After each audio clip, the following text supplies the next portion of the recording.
बिस्मिल्लाहिर्रहमानिर्रहीम। अस्सलाम वालेकुम स्टूडेंट्स। पिछली वीडियो में हमने देखा what is biology, what are the divisions of biology और ब्रांचेस ऑफ बायोलॉजी। मतलब कि हमने ये देख लिया कि बायोलॉजी क्या है और इसकी डिवीजन किस बेस पर की जाती है और इसकी कौन सी ब्रांचेस हैं। अब हम देखते हैं हमारा नेक्स्ट टॉपिक जो है relationship of biology with other sciences. तो अब हम आज क्या देखेंगे, relationship of biology with other sciences. अब हमें बायोलॉजी का तो पता है, बायोलॉजी का मतलब पता है कि बायोलॉजी स्टडी ऑफ लाइफ, और इसमें हम जानदारों के मुख्तलिफ ज़िंदगी के पहलुओं को स्टडी करते हैं। स्टडी ऑफ लाइफ और जानदारों के मुख्तलिफ पहलुओं को स्टडी करते हैं। अब इतनी आपको पता है ये एक ब्रांच ऑफ साइंस है और साइंस की सारी ब्रांचेस जो हैं एक दूसरे से लिंक करती हैं। इसी लिहाज से जब हम बायोलॉजी को, इस लाइफ की स्टडी को साइंस की दूसरी ब्रांचों के साथ लिंक करके पढ़ेंगे तो उसको relationship of biology with other sciences के लिहाज से हम देखेंगे। उसमें कौन कौन सी साइंस की ब्रांचेस हैं हम देखते हैं कि सबसे पहले फिज़िक्स आ जाती है। फिज़िक्स है, जब हम इसी तरह फिज़िक्स को बायो के अंदर पढ़ेंगे तो इसको कहेंगे हम बायोफिज़िक्स। इसी तरह केमिस्ट्री है तो ये हो जाएगी बायोकेमिस्ट्री, और मैथमेटिक्स है तो ये हो जाएगा बायोमैथमेटिक्स। और इसी तरह आप जियोग्राफी को देखते हैं तो उसमें आ जाएगा बायो जियोग्राफी, और इसके साथ बायो इकोनॉमिक्स। तो ये हमारी मुख्तलिफ साइंस की ब्रांचेस हैं जिसको हम बायोलॉजी में स्टडी करेंगे। अब एक एक करके इनकी डेफिनेशन देख लेते हैं। सबसे पहले हम देखते हैं व्हाट इज़ बायोफिज़िक्स। बायोफिज़िक्स, जैसे कि आपको पता है कि फ़िज़िक्स में हम जो रूल्स पढ़ते हैं वही रूल्स हम बायोलॉजी में देखेंगे। जैसे फ़िज़िक्स का रूल है laws of motion. Laws of motion इसका मतलब है फ़िज़िक्स में जो लॉज ऑफ मोशन है वही बायोलॉजी में जब हम मूवमेंट्स की बात करेंगे तो उसी रूल्स पर ही अमल करते हुए वो मूवमेंट्स भी होंगी। जैसे हमारी मूवमेंट ऑफ आर्म है तो फिज़िक्स में मूवमेंट ऑफ लीवर है।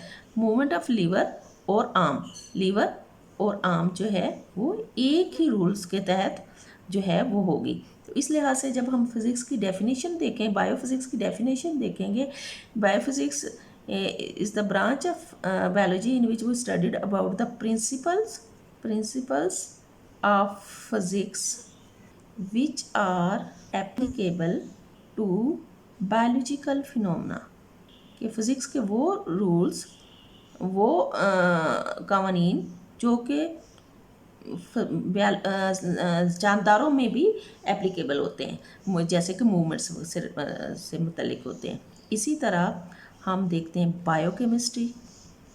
आपको पता है बायोकेमिस्ट्री क्या है? केमिस्ट्री जो है उसमें हम डिफरेंट कंपाउंड्स को पढ़ते हैं और उन कंपाउंड्स के साथ जो केमिकल प्रोसेसेस होते हैं उनको पढ़ते हैं।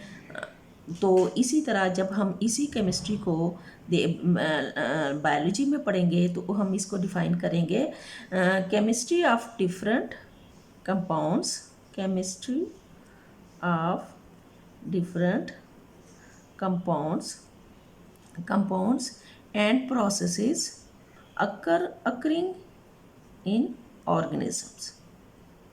के वही कंपाउंड्स जो हम केमिस्ट्री में पढ़ते हैं, अगर इन डिफरेंट कंपाउंड्स के बारे में या मॉलिक्यूल्स के बारे में हम बायोलॉजी में पढ़ेंगे तो वो बायोकेमिस्ट्री होगी।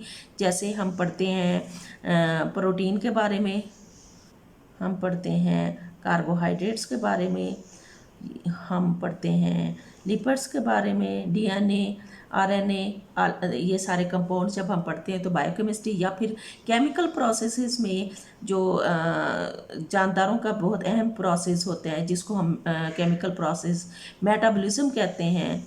Metabolism, all type of metabolism या तमाम किस्मों का मेटाबॉलिज्म जो हम जानदारों में पढ़ेंगे वो बायोकेमिस्ट्री में होंगे। जैसा कि फोटोसिंथेसिस, फूड मेकिंग प्रोसेस होता है प्लांट्स में जो हम पढ़ते हैं, एक केमिकल प्रोसेस है जो कि जानदारों में अक्सर होता है। इसी तरह रेस्पायरेशन है, ऑक्सीडेशन ऑफ फूड का प्रोसेस होता है, इसमें भी हम बायोकेमिस्ट्री को देखते हैं। नेक्स्ट ब्रांच है हमारी बायो मैथमेटिक्स। जैसे कि अब आपको इसके नाम से भी लग रहा है कि बायो मैथमेटिक्स के मैथ्स की टेक्निक्स, इसमें हम क्या देखेंगे, जानदारों बायोलॉजी के इल्म में हम मैथ की टेक्निक्स और टूल्स को इस्तेमाल करते हुए जो है अपने बायोलॉजिकल प्रॉब्लम्स को हल करें। तो इसमें हम कह सकते हैं कि biological process using mathematical techniques and study of biological processes using mathematical techniques and tools के मैथ्स की टेक्निक्स और टूल्स को इस्तेमाल करते हुए हम बायोलॉजिकल प्रोसेसेस को हैंडल करें। फॉर एग्जांपल रिसर्च, जो इसमें सबसे जो ज़्यादा अहम होता है रिसर्च वर्क होता है। रिसर्च जो जितनी भी बायोलॉजी में रिसर्च हम करते हैं, जब हम उस रिसर्च का रिज़ल्ट निकालना है, उससे पहले हम ऑब्जर्वेशन कलेक्ट करते हैं, फिर हम एक्सपेरिमेंट करते हैं और फिर रिज़ल्ट निकालते हैं। तो डाटा का collection of data, organisation of data and analysis of data, जब हम ये सारे काम करेंगे इसमें बायोलॉजी में, तो हम कौन से रूल्स और टेक्निक्स यूज़ करेंगे, हम वो लाजमी बात है मैथ के में से इसके हेल्प लेंगे। तो इसको बायोमैथमेटिक्स और बायोमेट्री भी कहते हैं, बायोमेट्री, जिसमें हम मैथ के या स्टैट्स के रूल्स को अप्लाई करते हुए बायोलॉजिकल रिसर्चेस को कंप्लीट करते हैं। इसके बाद नेक्स्ट हमारी ब्रांच है बायो जियोग्राफी। जैसे आपने इसका नाम से देख रहे हैं कि दो लफ्ज़ों के जियोग्राफी, बायो का मतलब तो आपको पता है स्टडी ऑफ लाइफ है, जियो का मतलब स्टडी ऑफ अर्थ। तो हम इसमें जो है स्टडी ऑफ देखते हैं ऐसे बायोलॉजियोग्राफी में the study of occurrence and distribution of different species of living organisms in different geographical region के पूरा अर्ज़ पर मुख्तलिफ जगहों पर जानदारों की डिस्ट्रीब्यूशन और उसकी तकसीम और उसका, इसमें हम ये देखेंगे कि जानदार किस तरह मुख्तलिफ जोग्राफिकल रीजन में पाए जाते हैं, कि सरा में पाए जाने वाले जानवर, माउंटेन्स हिल्स पे पाए जाने वाले जानवर, या मुख्तलिफ इलाकों में मुख्तलिफ जानदार होते हैं, प्लांट्स के स्पीशीज़ डिफरेंट और डिफरेंट एनिमल्स की स्पीशीज़। नेक्स्ट ब्रांच है बायो इकनॉमिक्स। आपको जैसे कि पता है इकनॉमिक्स जो है वो उसका ताल्लुक़ किससे होता है, लेन देन से होता है, कॉस्ट वैल्यू और प्रॉफिट वैल्यू से होते हैं, हमारी मुआशियात से होता है।